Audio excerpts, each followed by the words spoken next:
Hey, I'm Ellen, And I'm Eric. and this is I Love That. And it's a podcast, and it's a podcast for our 21-year-old son, Jack. And we are doing a life story interview kit through Tails.com. And there are 150 questions, and we are here to answer all of them, hopefully. Right. So I think this is number 8. I'm not really sure, but hey, it's okay. We're getting there. At least we're doing it, right? So, yeah. Do you want to talk about anything, or you just want to go for it? Is there anything you would like to discuss? Okay, then. It was nothing. Let's just get right to There's it. nothing to discuss. We did have a nice time in San Clemente and Huntington Beach for Josh and Kaylee Lopez's wedding reception. That was awesome to see all the kids again. And yeah, we had a nice little vacation, just the two of us. Yeah. So, and we got to see John, my brother, and his girlfriend, Adriana. And it was really nice. It was a great dinner. Yeah. It was an adult dinner. Yeah. We actually had conversations and stuff. It was different. It was different. Usually I'm still the little sister kind of, and stuff I say is probably more juvenile than what I would usually just say in a normal conversation because it's John that I'm talking to. So I'm acting like a little sister, and he in turn treats me like a dumb little sister. Like, oh my God. Okay, Ellen. That kind of stuff. But it wasn't like that this time on either of our ends. It was really nice. Yeah. Actually. And the food was great. Really good. Where was it? Something Soul. Yeah. El Sol. Agave. Soul Agave. Soul Agave. Soul Agave. Or Agave Soul. In San Clemente. It wasn't in San Clemente. It was right next door in Laguna Niguel, I think. Okay. But anyway, great food. Nice atmosphere. Google it. You'll find it. Yeah. Fun weekend. So, yeah. Okay. So, sure. I guess let's get right into our question today. All right. First question. What did your parents do for work? Hey, do you want to start or do you want me to start? I can do Dad real quick. Okay. My dad worked for... Remember to say his name every time. John. Yeah. Grandpa John Carstensen worked for Donley Marketing, and they were a part of the Dun & Bradstreet Corporation. It was a big conglomerate of... Right. The factory, he was an accountant. He worked in the office of a factory that printed and distributed the junk mail that you get. Nice. So like NP Dodge mailers.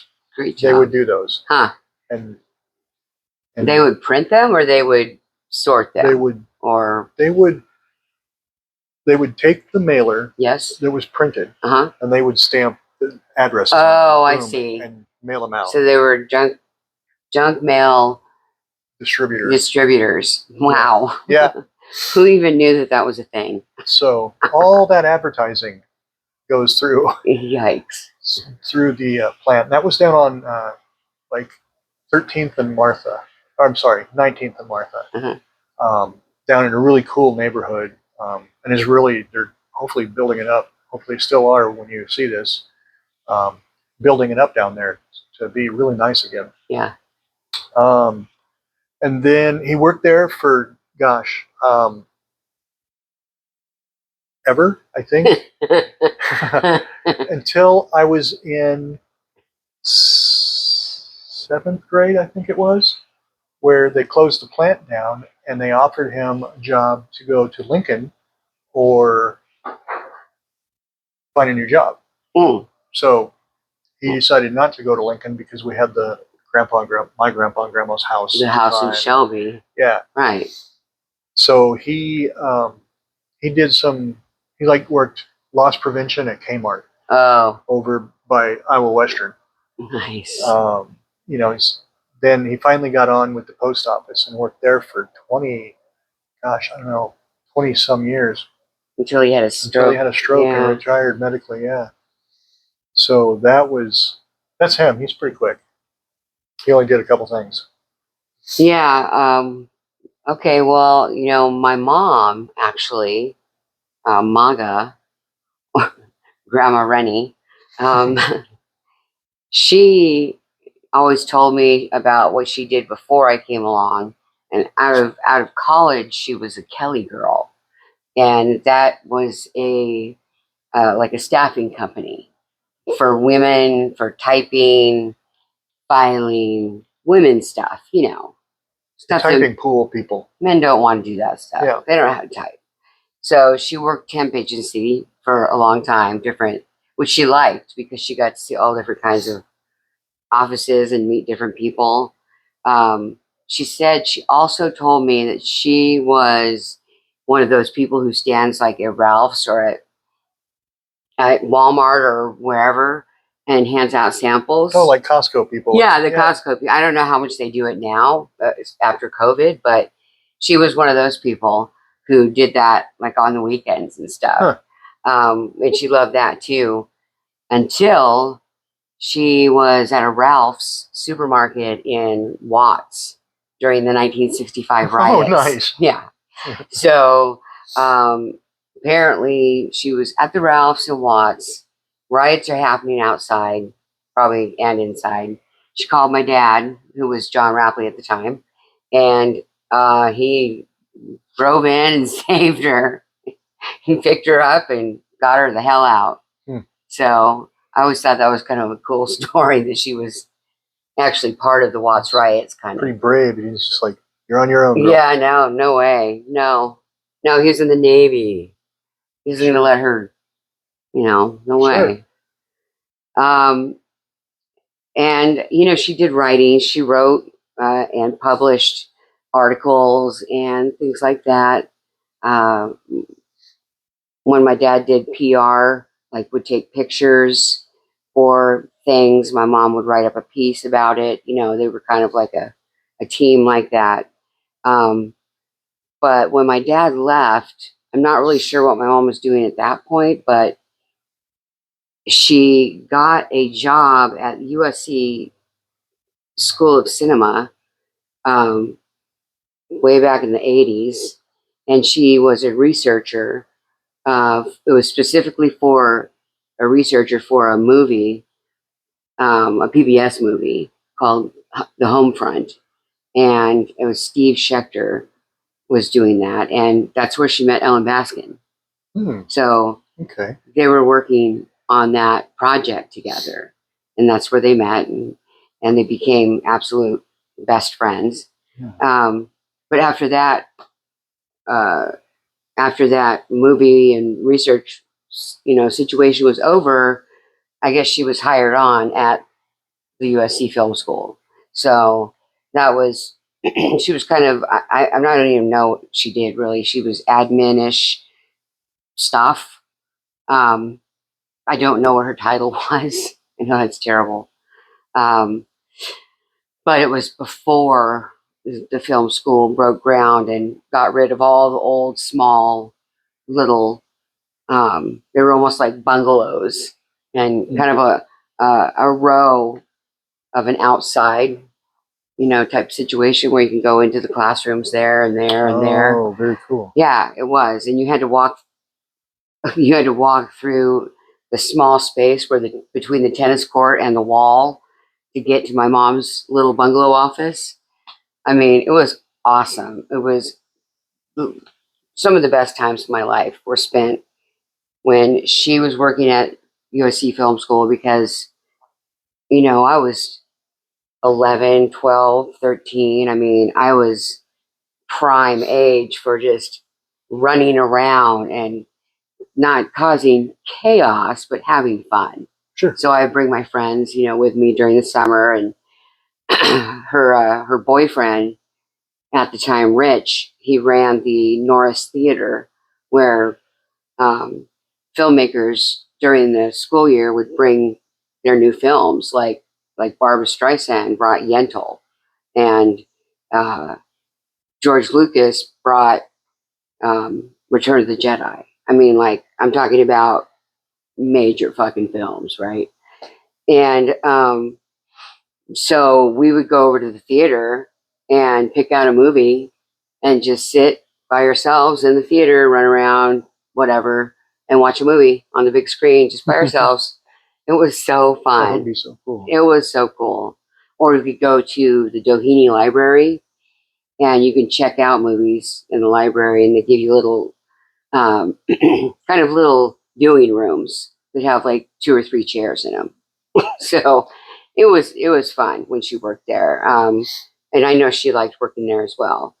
When they broke ground and uh, built a whole brand new school over there, um, I think she was let go, or her job was no longer there. So she got a job over in the geology department at USC, and I think she was like a student relations type person. And she also did admin stuff. She had her own office. Again, I'm so sorry that I don't know what her title was. That was being a teenager, basically, at the time. Only thinking about yourself, right? So she was over there until she retired from USC after 20 years. She retired, and she was going to start teaching English to Hispanic people, like adults who didn't know how to speak English. And she was all set to do that. She got in this huge car accident, and it it ruined her. It was like, I don't know. She would never drive after that. She was way more scared. Um, she started wearing black. Do you remember that? I was like, what are you doing? Yeah. So she went through a whole bunch of shit. You don't remember? She started wearing black.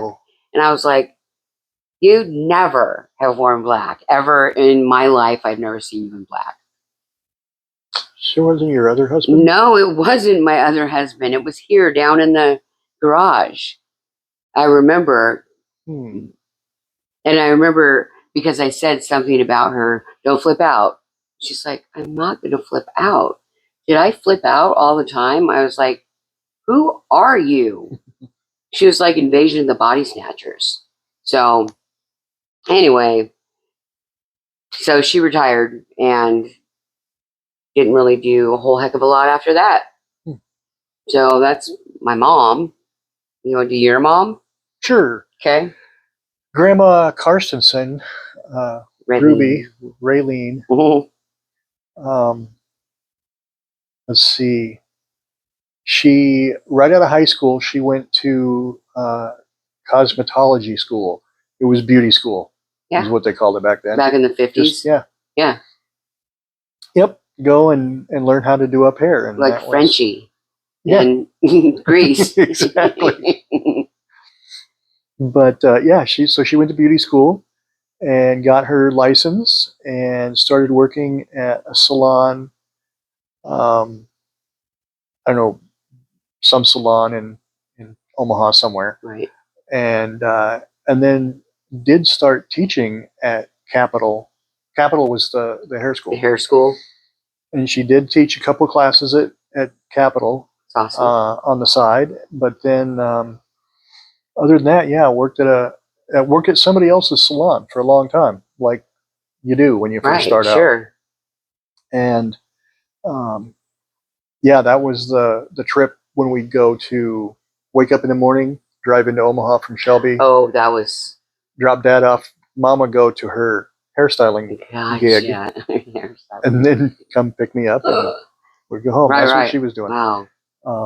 Until I started kindergarten, because then she we had the breezeway. It right? used to be In the the house. house and the garage had a tunnel, basically, that you just walk through to the backyard. We walled that all off, blocked it off, made a big room out there, and that became her shop. And she opened her own shop Her own there in beauty Shelby. shop. Yeah. That's awesome. And we had a big sign out front and everything. I remember Oh my it was gosh. made out of 4x4s, and it was a big plastic sign. It was Raylene's Beauty Salon. Oh my gosh, I've Yeah. never heard that before. Yeah. I wonder if there were any pictures around of that. Golly, man. Huh. I didn't know you had a sign. Wow. Yeah, it was like That's so probably cool. like that. That's so cool. Yeah, it was pretty neat. Yeah. And For sure. I'm sure all the ladies who came in loved you to death. oh yeah, With your blonde curly with hair. my curly hair. Oh my gosh. Oh, you have no idea how many times I got told, "Oh, I wish I had your curly hair." And I wish I didn't. Trust me, I know. I have curly hair as well, and I went through the same thing. It's like I straightened my hair all through high school thankfully I have that kind of hair that can either be curly or straight. But I never went curly in high school. Gross. When Yeah. people were getting perms, I'm like, what are you doing? Exactly.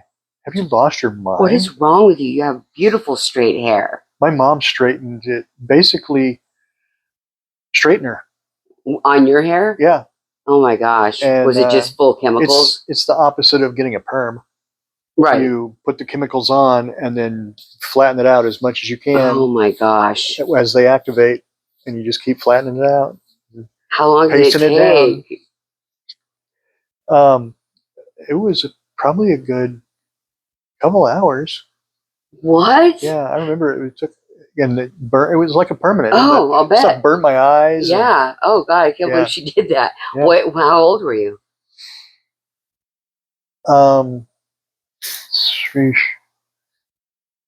Maybe sixth, Sixth. fifth, sixth grade. Oh my God. Because I hated it so bad. Oh, I'll bet. I know. So she was like, "Let's try it." Oh my God. Okay, and how did it turn out? It did it. How long was your hair? Oh, not very long at Oh, all. okay. So it was just short. Yeah. It was like when we flat ironed Jack's hair that one time. It's like you can have straight hair this one time. Yep. Here it is. Oh wow. How long does it last? I don't remember. Probably until your hair starts growing out, I guess. Oh yeah, sure. Grows out wavy. Then it's straight Can you see hair with that? hold your curly shit. Wavy roots and then straight. Horrifying. Can braid it. Put little beads in it. I wish you had. I wish I had known you. I would have done it. I wish I had hair long enough to do that. Right? Never did. I know. I've never had long. I mean, you've seen me with the longest hair I've ever had, and that was like, what, touching my shoulders? Yeah. Because my hair curls up so much that it's just pointless. It's going to turn into a big afro. Right. So why? Especially in Florida or Hawaii. I mean, forget it. It's just like Monica on Friends. So no, thank you. So, and then what'd she do after that? After she did her hair salon? She did that, gosh, until I was up in high school, and Aaron was big enough that we, all walked to school together. Right. Which was, by the way, only like what we consider a block and a half away. Okay. So it wasn't like someone was going to snatch them on the way to school. Just saying. But I get it. So yeah, she got tired of that, or probably what it was the clientele was getting older and dying off. Oh, sure. Probably wasn't making any money anymore. Right, because people don't go to like beauty salons anymore, Right. Unless you're an older lady. Right, getting your hair done for the week. Your hair's set, yeah. I don't feel like. I feel like maybe the people are older than us, the boomers. Yeah. Whoever left of them. No offense, from the Xers, but yeah, they don't. Xers don't do that. No, we just have ratty ass hair. Yeah, we have hair from the '80s still, if we can. Yeah. Sorry, honey. There we go. Yeah. Okay, so she stopped doing that. Yeah. And then, gosh, when I was in high school, she did a bunch of stuff. She worked at a meat packing plant down in Oakland. Wow. Yeah, worked right on the line, trimming bones and trimming fat off bones and stuff. Icky. And then did finally get on with the post office. Got part-time and then kind of worked up to a full-time job. She was still always part-time considered, Right. but there was something about the set number of hours you could work or whatever. Sure. So she was basically full-time.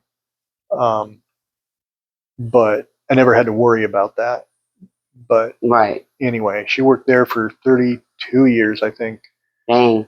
Yeah, and retired not too long ago. She retired, and she didn't want to retire. No. Either. I think they forced her to retire. Yeah. She was so goddamn stubborn that I'm sure she gave them hell. Probably. Before they made her retire. So yeah. That was it. That's it for Grandma Ray. Grandma Ray, right.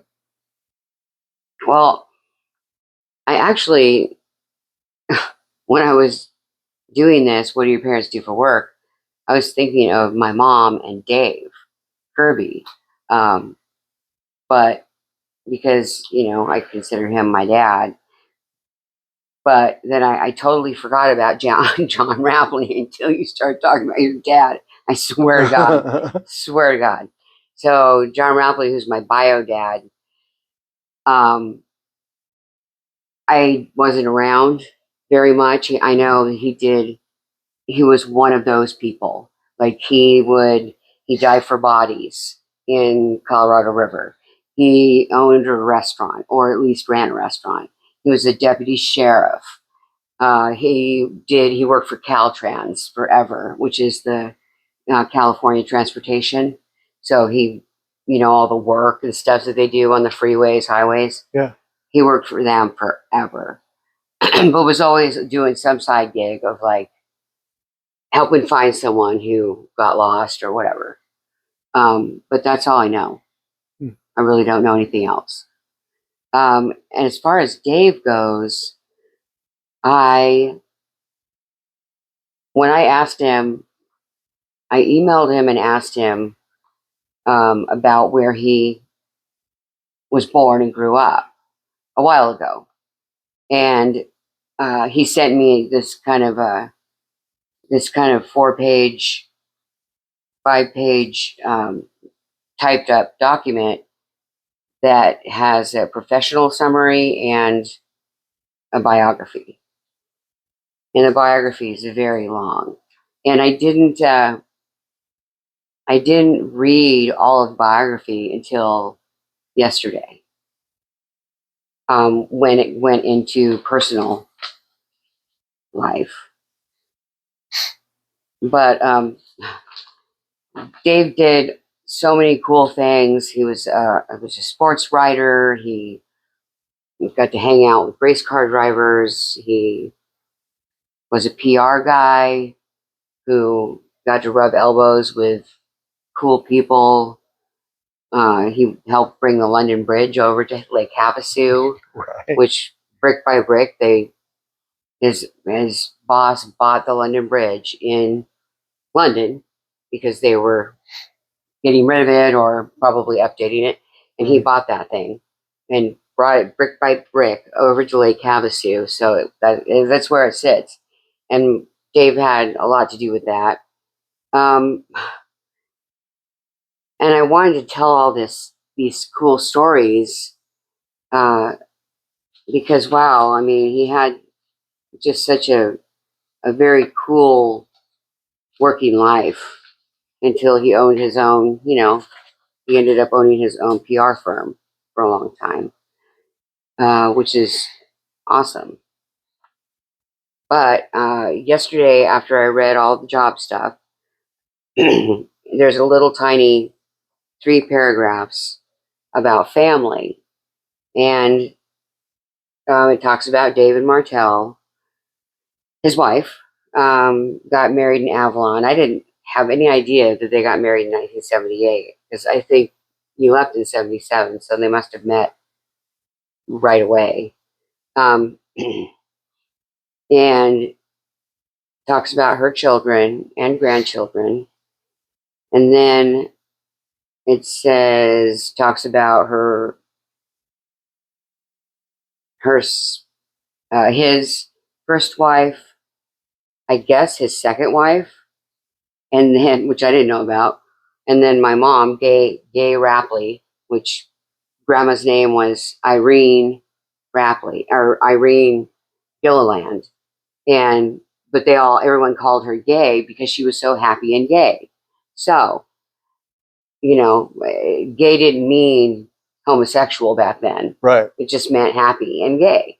So he wrote, Gay Rapley of Long Beach, California. Dave adopted Gay's children, John David Kirby, which is my brother, now of San Diego, and Ellen Carstensen of Omaha. And there was a little line in here when they decided to move to Baltimore, Maryland. And he talked about how they had to, kind of figure out, well, he got this really awesome job offer in Maryland, but did he want to leave their beautiful Palos Verdes home, right? And it said 1981 on it. So I'd never seen that. I didn't know what Dave was up to at all during my childhood, the rest of my childhood. So, yeah, it was 1981, and I remember 1981. I was 14. And since my parents got divorced when I was 10, my mom and I lived in a small apartment, 2-bedroom apartment in Downey, California, near Donna Reef Schneider, so that Donna could help take care of me while my mom had to work. And when I saw that he lived in Palos Verdes, in the hills of Palos Verdes in 1981, I thought, what the fuck, man? We were in this kind of crappy apartment complex in Downey. It was right next to, we were on the line of Pico Rivera. There was like right next to our apartment building, there was, like if you walk this way, there was a tunnel, like a creepy tunnel that you could walk back and forth from Downey to Pico Rivera. It wasn't a long tunnel, but creepy like tunnels you see on TV shows, like, I'm not going to do it. But, and that he was living, this life in Palos Verdes really, it pissed me off. So, then I decided I didn't really want to go into all the cool stuff that he did in his life because fuck that. I'm mad. I'm mad now that I found out. Rightfully so. That, yeah, Palos Verdes is a very well-to-do, beautiful neighborhood on the water. Yeah. And the fact that he was living like that and my mom was living in this so-so apartment building, I'm just like, how did that happen? How did that work? She must have had a shitty lawyer, or he had a really good lawyer. Because she obviously didn't get enough child support for me. Right. So, yeah, anyway, I decided at this point, do not really want to discuss what all the cool stuff that Dave did. Maybe in a different, maybe in a different episode, I'll feel differently. But right now, I don't. So, I have this whole long paper that Dave sent that I have printed out. that if Jack, you want to read, you're welcome to read at any time. So yeah, I guess that's that. And Dave, if you're listening, I love you. I do. I still love you, but I mean, it's hard to get over that. It's hard to get over that leaving in the middle of the night and the money thing. And I know I'm like almost, I'll be 58 next month. Can you believe that? Crazy. Fucking crazy. So I'm working on it with my my psychologist. So I'm getting there. So yeah, I guess that's the end of my story. That's a wrap then. Okay. Okay, so I guess until next time, this has been I Love That. See you later. Bye.